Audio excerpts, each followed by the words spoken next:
The opinion out there in California because of our new law is maybe 2 years, maybe 1 year.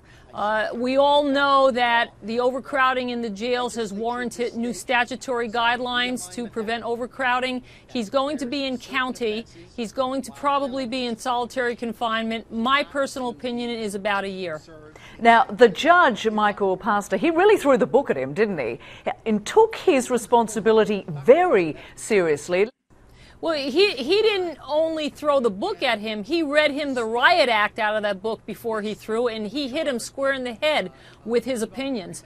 The judge made it very clear, and I hope all the doctors out there are listening very closely. You sold your services to the highest bidder. You're arrogant. There's no remorse. The statements the judge made to this doctor, if I was Conrad Murray, I would have been in tears. Conrad Murray, in my opinion, from the very beginning, was an arrogant, narcissistic personality, and had he had his way, he would have testified. But I think he went about it the entire wrong way, and he never should have ever entered into that kind of an agreement with Michael Jackson. But, you know, even though he got the maximum sentence and he won't do the whole 4 years, Michael Jackson's family seems satisfied with the outcome. Were you surprised with that? You know, knowing Catherine the way I did, Catherine Jackson, of course, will never have her son back. The kids will never have their father back, and the siblings will never have their brother back.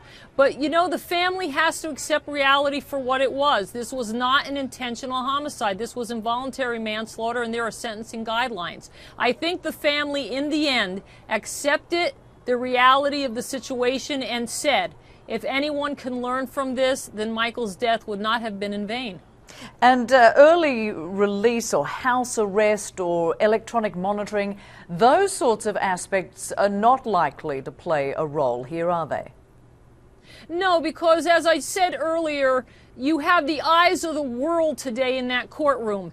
And any form of leniency or an interpretation of leniency for this medical professional who people put their lives in their hands, it would have been an absolute abuse, in my opinion, of the judge's role. I think the judge did what he needed to do. He was harsh. He was absolutely clear that he was getting the maximum penalty, but in the end, and unfortunately, this is our reality here in California, it is the Sheriff's Department who will determine how long Dr. Conrad Murray, or former Dr. Conrad Murray, serves his time.